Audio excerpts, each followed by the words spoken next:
السلام عليكم ورحمة الله تعالى وبركاته. بداية ما تنساوش تصلوا على نبينا محمد. اللهم صل وسلم وبارك على نبينا محمد وعلى آله وصحبه أجمعين. اليوم كما ولفتكم ديما مع الوصفات الجديدة، جبت لكم وصفة كسرة الرخساس بالقمح الكامل بدون إضافات، تشبه حتى الجاتو تالمو بنينة، تجي من الداخل طرية ومن برا مقرمشة، تصلح للشياب الكبار ولا اللي يعانيوا من مرض السكري ولا الأمعاء ربي يشفيهم. ما تصلح ديروها في رمضان وتاكلوها مع اللبن. تبعوا معايا نمد لكم الوصفة بأدق التفاصيل باش نجيكم ناجحة وبنينة. كأول مكون رئيسي نحتاجه في هذه الوصفة هو دقيق القمح الكامل، نديرو 4 كيلات منه، وفوق كل كيلة نديرو ملعقة صغيرة تاع الملح. وباش تجيكم هذه كسرة حمراء نديرو ملعقة كبيرة تاع السكر مع نصف ملعقة كبيرة تاع خميرة الخبز.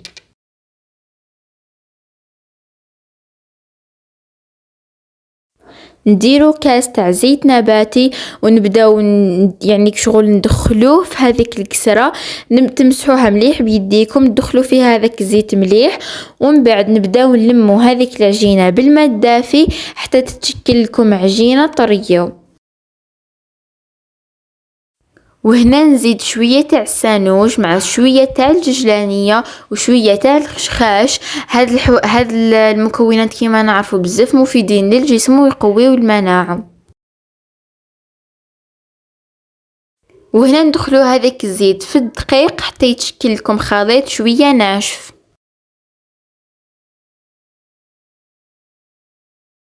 البنات اللي جديدة معايا في القناة نقولها مرحبا بيك. هنا راح تلقاي معظم الوصفات اللي تحتاجيهم وتفرحي بيهم اولادك. ما تنسينيش باشتراك باش تنضمي للعائلة تاعنا وتفعلي الجرس باش تلحقك اي حاجة جديدة نحطها. واللي قديمة معايا في القناة نقولها ما تنسانيش بجام وكومنتر شباب باش نستمر في تنزيل هذا المحتوى المفيد باذن الله.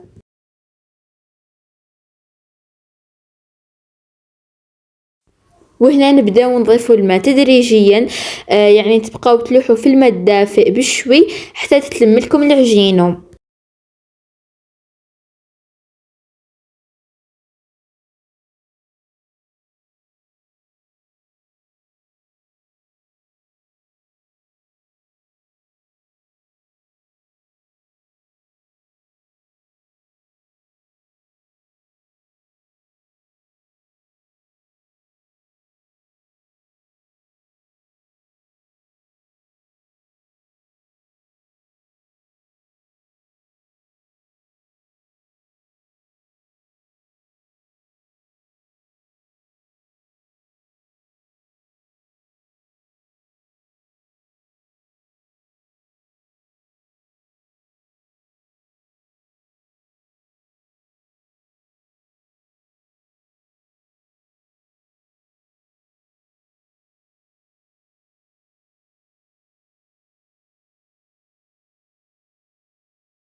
نحطوها على البوطاجي ونبداو ندلكو فيها مليح.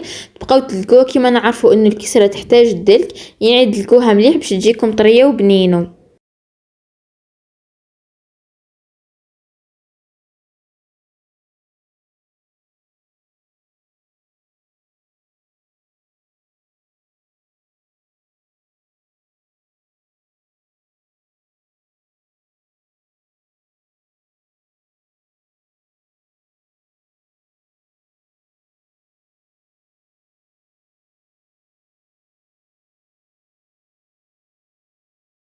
بعدها مباشرة نغطيوها ونخليوها تتحط باش تشرب هذاك الماء اللي فيها، وكي نطيبوها تجي طرية.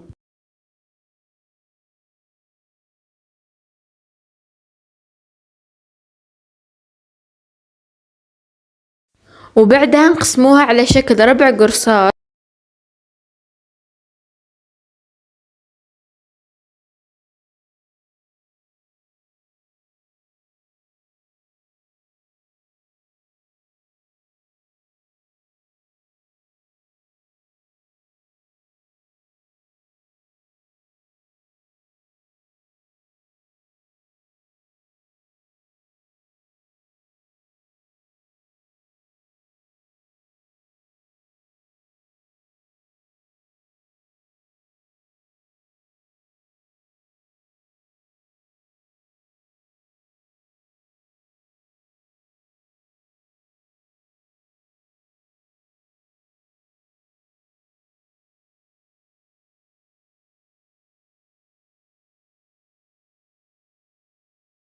وندلكوها مليح باش كي نضربوها بالقنوط ونحلوها ما تجيش مشققة على الجوانب.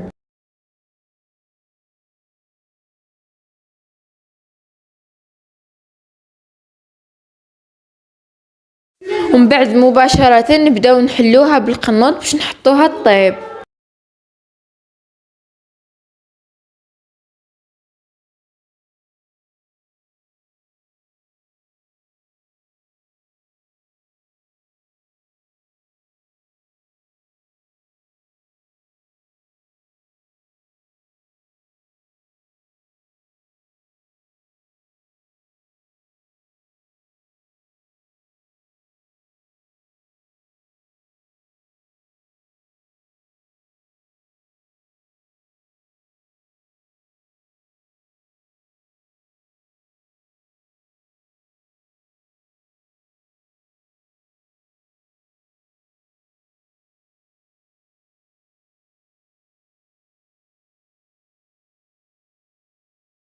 وبعدها مباشرة نديوها الطيب على الطاجين اللي يكون مسخن مسبقا، ونبداو نحرضو فيها باش تتحمر من كامل الجوانب. انا هنا راح لي الفيديو كيفاش كنت نطيب فيها، مي اعرفوا كيفاش طيبوها بحيث انه كامل تتحمر. وهذه هي نتيجة الكسرة بالقمح الكامل. كما راكم تشوفوا جات بزاف رقيقة وطرية، تجيب من داخل بنينة وبزاف ننصحكم تجربوها. هنا نكون وصلنا لنهاية الفيديو. دمتم في رعاية الله وحفظه. نتلاقاو في الفيديو القادم مع وصفة جديدة بإذن الله.